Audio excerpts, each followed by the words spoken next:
Basically हमारी जितनी भी अलग अलग रिलेशंस हैं उस सब में हम एक हार्मनी को कैसे मेंटेन करें, अपनी रिलेशनशिप्स को अच्छा कैसे करें, क्योंकि जिस तरह का स्ट्रक्चर है यहाँ पर अच्छा कर पाना, सारी रिलेशनशिप्स को बैलेंस कर पाना, it looks next to impossible. क्योंकि आप सबको तो खुश नहीं कर सकते ना। कोई कहेगा ये करो, कोई कहेगा ये मत करो, कोई कहेगा वो करो, कोई कहेगा वो मत करो। अब क्या करो?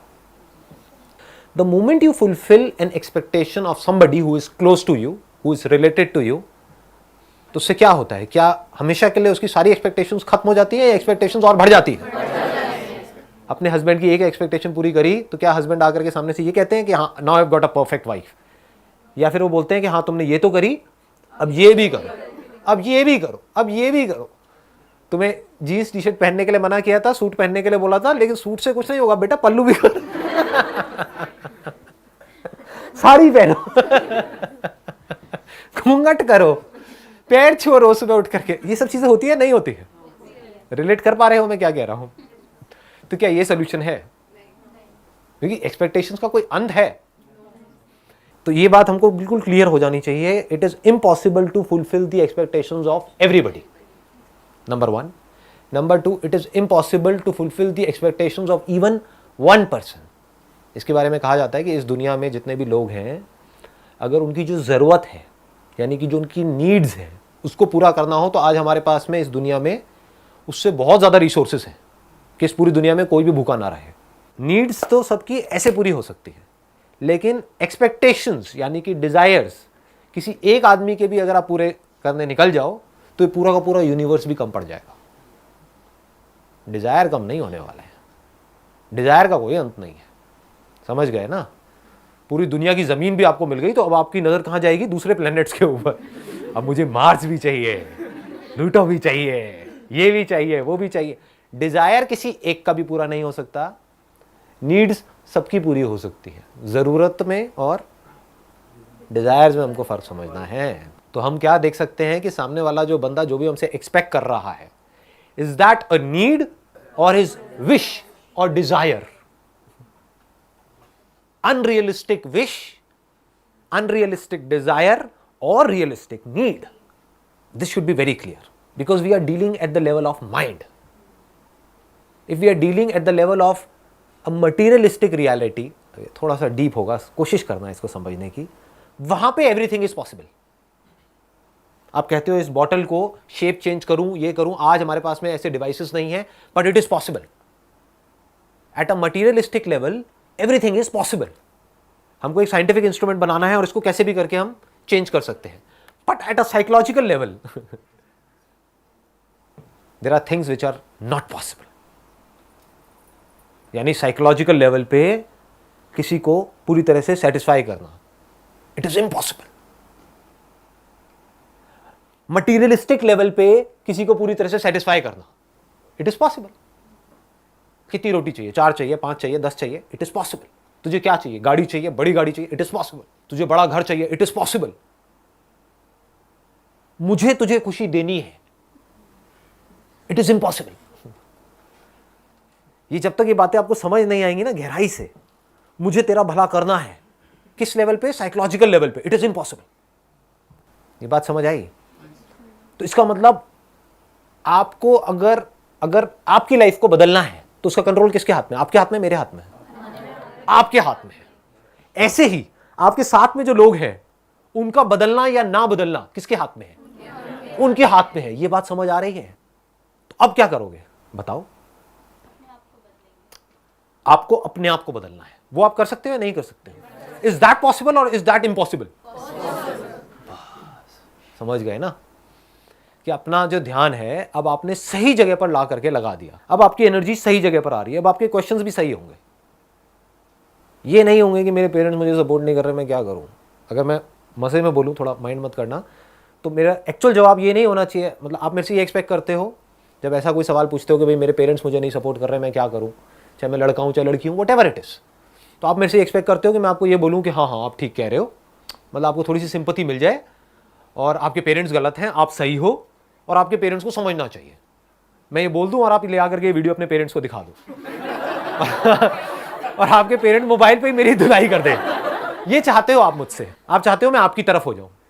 आपके पेरेंट्स की तरफ ना हो, जबकि हो सकता है आपके पेरेंट्स सही हो और आप महामूर्ख हो सकता है जो आपकी लाइफ में प्रॉब्लम्स क्रिएट हो रही है वो यहां से हो रही है, आप लेकिन आपको सारा ध्यान वहां है, उंगली वहां करते चले जा रहे हैं। Sir most of the time ऐसा होता है कि गलतियां करने के बाद पता लगता है अरे यार मैंने तो ये गलती कर दी, फिर ऐसा लगता है कि बहुत लेट हो गए, मतलब उस चीज को हम इम्प्रूव नहीं कर सकते, we are not in a situation to improve it और make a solution out of. हाँ, अब आपने बहुत अच्छी बात बोली है। आप कह रहे हो कि एक गलती हमने करी, उसके बाद में हमको रियलाइज हुआ कि अब वो गलती इतनी बड़ी थी कि अब उसको हम इम्प्रूव नहीं कर सकते। मान लो उस गलती की वजह से कोई रिलेशन खत्म ही हो गया, तो इम्प्रूव किस लेवल पे नहीं कर सकते, बाहर के लेवल पे या अंदर के लेवल पे? अंदर के लेवल पे तो छोड़ो, मतलब बाहर के लेवल पे भी इतने सर्कमस्टेंसेस। एक मिनट, यही आप समझ रहे हो ना मैं क्या कह रहा हूँ? अपनी थॉट प्रोसेस में और मेरी थॉट प्रोसेस में अगर आप फर्क समझ पाओगे ना, तो आप समझ पाओगे मैं अपने सेशंस में बोलता क्या हूँ। क्योंकि मैं बात कर रहा होता हूँ अंदर की दुनिया की, आप उसको बाहर की दुनिया से रिलेट कर रहे होते हो।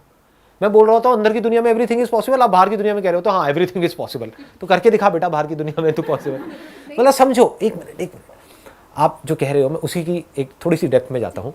आप ये कह रहे हो कि हमने किसी के साथ में कोई प्रॉब्लम क्रिएट हुई, मान लो कोई गलती हुई जिसकी वजह से हमारा सामने वाले पर्सन से एक एक्सट्रीम केस पकड़ लेता हूँ ना, रिलेशन ही खत्म हो गया, मान लो। इससे बड़ी चीज़ क्या होगी कि जीते जी आपको अपने पेरेंट्स से या अपने हस्बैंड से या किसी पर्सन से इतनी बड़ी गलती हो गई कि वो रिलेशन ही खत्म हो गया और वो ठीक हो ही नहीं सकता, सामने वाला इतना ज़्यादा बुरा मान गया। इससे बड़ा तो कुछ नहीं हो सकता ना। एक तो छोटी मोटी लड़ाई झगड़ा हुआ, फिर 4 दिन बाद फिर साथ में बैठे हैं, पत्ते खेल रहे हैं, कुछ भी खा पी रहे हैं, मजे मार रहे हैं, मैं उसकी बात नहीं कर रहा, मैं कह रहा हूँ रिलेशन ही खत्म। तो बाहर के लेवल पे वो प्रॉब्लम ठीक नहीं हो सकती, मान लो, क्योंकि सामने वाले के हाथ में है ना। वो कहेगा मुझे तुझसे बात ही नहीं करनी है, बात ही खत्म हो गई। बट द पॉइंट इज अंदर की दुनिया में क्या वो प्रॉब्लम ठीक हो सकती है, नहीं हो सकती है? इंपॉर्टेंट क्या है, बाहर की दुनिया या अंदर की दुनिया? बट वो बाहर की दुनिया हमारी अंदर की दुनिया को भी इम्पैक्ट कर रही होगी कि यार वो हमसे बात क्यों नहीं कर रहे हैं। एक मिनट, अब ध्यान से समझना, बाहर की दुनिया हमारी अंदर की दुनिया को इम्पैक्ट कर रही है या हमारी अंदर की दुनिया बाहर की दुनिया को इम्पैक्ट कर रही है? अब 2 चॉइसेस हैं। एक तो ये है इस बाहर की दुनिया के बर्बाद होने की वजह से आपने अपने अंदर की दुनिया को भी बर्बाद कर लिया। क्या बाहर की दुनिया बर्बाद होने की वजह से अंदर की दुनिया बर्बाद होती है? Is it a law? If it is a law it has to be true for everybody on this planet. जबकि ब्रेकअप होने के बाद में कुछ लोग हैं जो बहुत खुश होते हैं, है ना, ब्रेकअप सॉन्ग पे डांस कर रहे होते हैं और कुछ है जो दुखी होते हैं। लड़का लड़की में ही एक है जो बहुत खुश है, अच्छा है पीछा छूटा, एक है जो बहुत दुखी है, देवदास बन गया। एक की जिंदगी खराब हो गई, एक की जिंदगी बन गई ब्रेकअप की वजह से। इसका मतलब क्या है, बाहर जो कुछ भी हो रहा है उसका अंदर कोई डायरेक्ट असर नहीं हो रहा है। समझे नहीं समझे? देखो लॉ किसे बोलते हैं? ये बॉटल यहां पे आपके सामने है, इस बॉटल को मैंने गिराया, गिर गई बॉटल, क्या हुआ? ये लॉ है। दुनिया की कोई भी बॉटल अगर यहां पर ऐसे पकड़ के ऐसे छोड़ूंगा तो ऐसे ही गिरेगी। This is a law. यानी एक कॉज है, उसका एक इफेक्ट है। उसको छोड़ा तो because of law of gravity वो नीचे ही जाएगी, ऊपर नहीं जाएगी। वो अगर हम स्पेस में है तो बात अलग है, बट यहां पर है तो वो नीचे ही जाएगी। This is a law. यानी जो बाहर की दुनिया है वहां पर लॉज है जिसको हम डिफाइन कर सकते हैं। अंदर की दुनिया में कंट्रोल किसके हाथ में है? हमारे हाथ में है। ये कोई लॉ नहीं है कि अगर आपका एक रिलेशन खत्म हुआ या आपने कोई गलती करी तो उसकी वजह से आप जिंदगी भर के लिए दुखी रहने वाले हो। अंदर की दुनिया में हो सकता है उस गलती से अगर आपने सीख लिया और ग्रो कर गए तो उसके बाद आप पहले से भी ज्यादा खुश हो गए। तो समझदारी किसमें है? बाहर की दुनिया को बदलने में जिसको आप नहीं बदल सकते, या अपने अंदर की दुनिया को बदलते रहने में जिसको बदलते रहने की कोई लिमिट ही नहीं है। आपको कैसे पता लगेगा कि मेरी अंदर की दुनिया पूरी तरह से बदल गई है? जिस दिन आपके अंदर से बाहर की दुनिया में कुछ भी बदलने का डिजायर पूरी तरह से निकल जाएगा। अगर वो अभी निकल जाए तो क्या होगा? अभी खुश हो, दुख क्या है आपकी लाइफ में बताओ? दुख यही तो है कि जो जैसा है वो सही नहीं है, वो ऐसा हो जाए तो बढ़िया हो जाए। वो ऐसा क्यों है, मैं ऐसी क्यों हूं? यही तो है प्रॉब्लम। और क्या है? मैं जैसा हूं, जैसी हूं, परफेक्ट हूं। बाहर वो जैसा है, जैसी है, परफेक्ट है, कुछ करने की जरूरत ही नहीं है। तो क्या करो? झूमो, नाचो, गाओ, मस्ती करो। ये है अंदर की दुनिया की परफेक्शन। बाहर की दुनिया में ऐसी परफेक्शन पॉसिबल है? इम्पॉसिबल। क्योंकि जो आप चाहते हो वो सब बकवास है। अभी सुनने में कड़वा लगेगा। आपके खुद के अंदर कमियां हैं लेकिन आप चाहते हो सामने वाले में कमियां ना हो। तो जैसे जैसे हम अपने अंदर की दुनिया पे काम करते हैं तो क्या होता है, पहले हमको नजर आता है कि हाँ हमारे अंदर भी कितना कुछ बेकार है और कितना कुछ बढ़िया है। अभी वो आपको पता ही नहीं है। आपको सामने वालों को तो सब कुछ पता है, अपना खुद का नहीं पता है। खुद गलती करते हो तो उसको डिफेंड करते हो, आप चाहते हो सामने वाला बंदा उसको भूल जाए। सामने वाला करता है तो उसको याद दिलाते हो जिंदगी भर के लिए। करते हो ये सब चीजें? नहीं करते हो। फिर कैसे एक्सपेक्ट करते हो कि आपकी रिलेशनशिप्स अच्छी हो जाएंगी? रिलेशनशिप्स अच्छी होने की शुरुआत कहां से होती है? आप चाहते हो सामने वाला बंदा, ये आप चाहते हो कि वो ही कुछ ऐसा कर जाए कि बस सब कुछ परफेक्ट हो जाए। बट एक्चुअल में शुरुआत कहां से होती है? खुद से होती है।